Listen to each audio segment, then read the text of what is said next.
Today we discuss the chapter 4 Science and Technology. Number 1. Star appear to move from dash in the sky. जो stars होते हैं sky में वो कहाँ से कहाँ को मूव होते हैं, मतलब आपको कैसे दिखते हैं, कहाँ से कहाँ को मूव होते हैं, वो होते हैं ईस्ट से वेस्ट को move. So option B is correct, east to west. Number 2. Cassiopeia is the name of constellation. So option A is correct. Cassiopeia constellation का नेम है. ठीक है. Question number 3. Who among the following was the second person on the step on the moon? Moon में दूसरा जो व्यक्ति था वो कौन गया था, बताइए. फर्स्ट कौन गया था? फर्स्ट आपको पता है, फर्स्ट गया था नील आर्मस्ट्रॉन्ग. जो फर्स्ट गए थे वो गए थे नील आर्मस्ट्रॉन्ग. ठीक है, ये फर्स्ट है. और एडविन एल्ड्रिन जो है सेकंड पर्सन थे जो मून पे गए थे. ठीक है. Now come to question number 4. Energy captured from sunrays it's called. देखिए जो सन से जो एनर्जी आती है हम उसे जो कैप्चर करते हैं उसको क्या कहते हैं? Solar power. आपने देखा है किसी किसी के घर में भी लगे होते हैं, छत में सोलर प्लांट्स लगे होते हैं ना, वो क्या करते हैं? सन से एनर्जी को एब्जॉर्ब करते हैं, तो उसको क्या कहते हैं? जो सन से एनर्जी मिलती है उसे कहते हैं solar power. So option A is correct. ठीक है. Now come to question number 5. Which of the following minerals has luster. किसमें लस्टर होता है? कॉपर में लस्टर होता है. ठीक है. So option D is correct. The cabin in which pilot of the plane sit is called. जो pilot का कैबिन होता है उसे क्या कहते हैं? ये तो सबको पता होगा, तो बहुत कॉमन क्वेश्चन है. उसे कहते हैं कॉकपिट. जो ये होता है इसको कॉकपिट कहते हैं, यहाँ पायलट बैठता है. ठीक है. Question number 7. Which device is use to measure the level of humidity present in the air. जो एयर में ह्यूमिडिटी होती है उसको मेज़र करने के लिए किसकी रिक्वायरमेंट होती है? हाइग्रोमीटर की.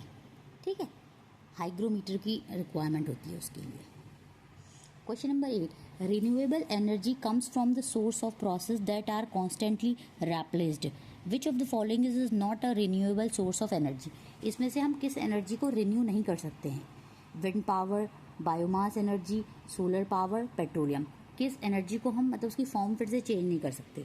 देखिए पेट्रोलियम, जो हमारे पेट्रोल डीजल होते हैं इसको हम दोबारा से रिन्यू नहीं कर सकते. जैसे आपने गाड़ी में पेट्रोल डलाया तो फिर आपकी गाड़ी चल गई तो वो पूरा कंज्यूम हो गया, तो आप उसको दोबारा से रिन्यू नहीं कर सकते. तो petroleum is non renewable source of energy. ठीक है. So option D is correct. Now come to question number 9. Read the given statement regarding the application X. It is video communication service developed by Google. ये Google ने बनाई है. ठीक है. It offers 2-way and multi-way audio calls with an company chat. तो देखिए हमें बताना है select the option that correctly identify the logo of application x. तो एक्स का लोगो क्या हो सकता है? तो देखिए ये क्या होना चाहिए? It is a video communication service. ये वीडियो कम्युनिकेशन सर्विस होती है जो डेवलप किया गूगल ने. देखिए ये आपने कभी भी फ़ोन में देखा होगा, इसमें फ़ोटोज़ होती हैं, ये गूगल मैप होता है. ठीक है. और ये ड्राइव होती है और ये है जिससे हम वीडियो कॉल कर सकते हैं. ठीक. Now come to question number 10. Which of the following is not a social networking site. इसमें से कौन सी सोशल नेटवर्किंग साइट नहीं है? मिस नेटवर्किंग साइट मतलब जिससे आप एक दूसरे से किसी भी से कम्युनिकेट कर सकें. देखिए ये इंस्टाग्राम का लोगो है, ये फेसबुक का लोगो है, ये व्हाट्सएप का लोगो है. तो ये तो सब कम्युनिकेट करने वाली साइट्स हैं. तो option C is not a social networking site. ठीक है. 11. Asteroids are small, rocky, irregular shaped object that orbit the sun. Asteroid जो होते हैं ना वो स्मॉल होते हैं, रॉकी और इरेगुलर शेप्ड के ऑब्जेक्ट्स होते हैं. The majority of known asteroids orbit with in the asteroid belt. It is present between the which of the following planets. ये जो एस्ट्रॉइड बेल्ट होती है ये किन दो प्लैनेट्स के बीच में होती है? ये होती है मार्स एंड जुपिटर के बीच में. ठीक है. अगर आपने साइंस में प्लैनेट्स वाला चैप्टर पढ़ा होगा तो आपको पता होगा कि ये मार्स एंड जुपिटर के बीच में होती है. What is the full form of GPS. जो आप जीपीएस यूज़ करते हैं ना उसकी फुल फॉर्म क्या होती है? उसकी देखिए वो हमें जैसे हमें किसी के घर जाना है तो हम जीपीएस ऑन कर लेते हैं तो वो हमें एग्जैक्ट उसी पॉइंट पे बता देता है, उसी पॉइंट में हमें पहुंचा देता है. तो उसे क्या है? Global positioning system. ठीक है. So option D is correct. Now come to question number 13. Dash is a thin disk that is use to store data. ये एक पतली से डिस्क होती है जो कि डेटा स्टोर करने के काम आती है। Printer, CPU, DVD, program. देखिए डेटा किस में स्टोर होता है? डीवीडी में।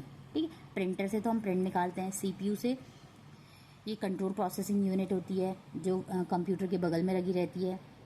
डीवीडी एक सर्कल सी एक डिवाइस होती है, ठीक है, उसमें हम डेटा स्टोर कर सकते हैं। और प्रोग्राम्स तो जो कंप्यूटर में हम प्रोग्राम रन करते हैं उनको प्रोग्राम्स कहते हैं, ठीक है। So option C is correct. Question number 14, dash is the softest mineral found on earth. ये ऐसा सॉफ्टेस्ट मिनरल, मतलब सॉफ्ट मिनरल है जो अर्थ में मिलता है। Sand, feather, talc, marble. तो कौन सा है softest mineral? Talc is the softest mineral. Question number 15, which of the following material conducts electricity. इसमें से कौन सा मटेरियल जो है इलेक्ट्रिसिटी कंडक्ट करता है? Plastic, silver, wood, all of these. Silver करता है, ठीक है, silver. Now come to question number 16, the scientist shown in the picture is widely known as the father of the Indian space program. He helped establish the Indian Space Research Organization and led it as a chairman. Identify him.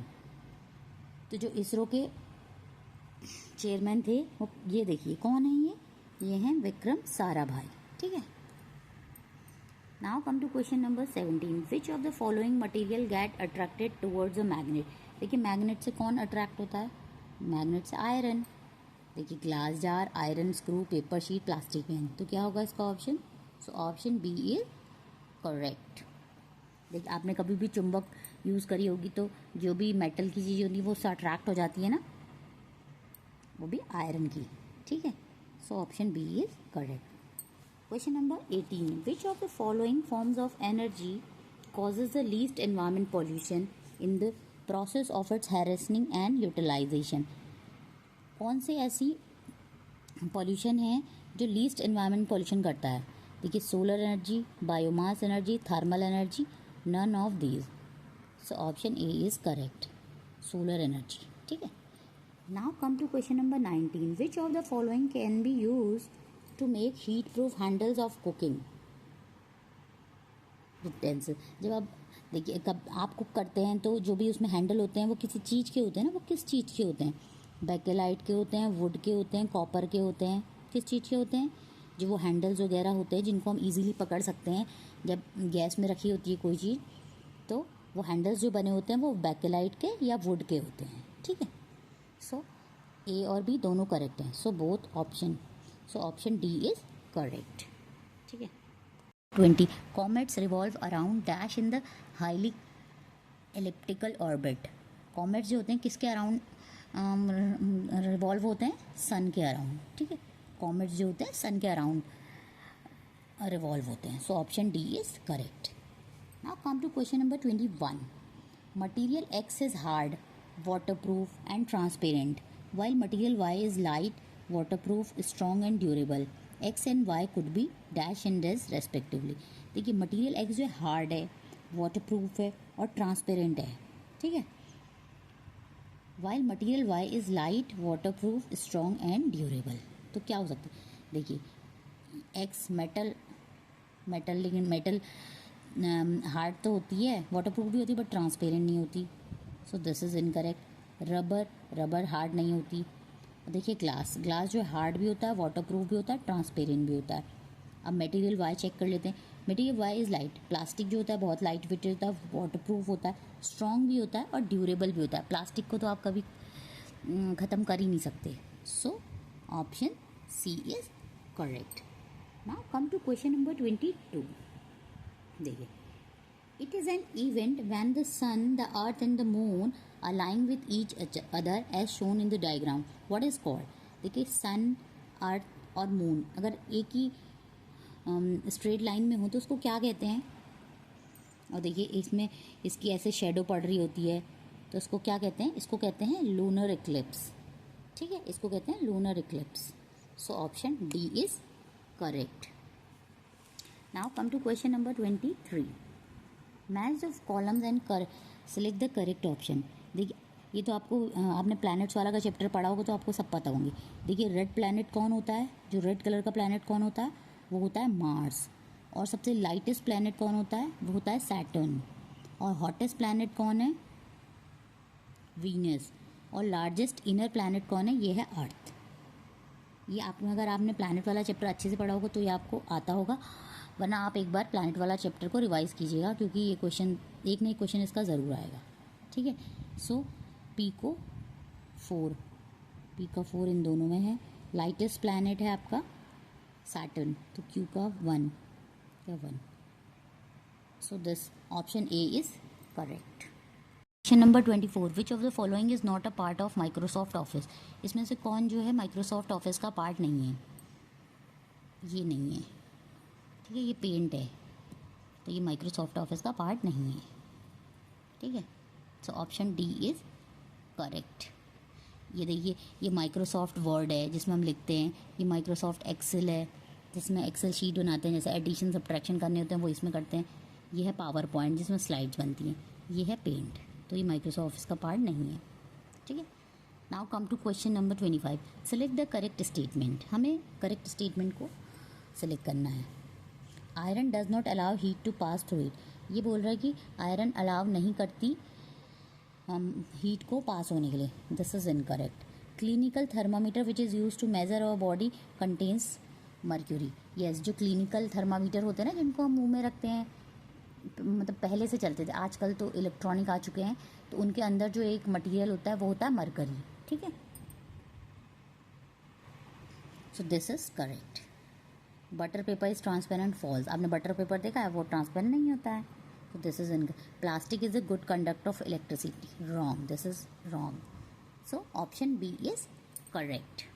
Like, share and subscribe the channel for more informative videos. Thank you.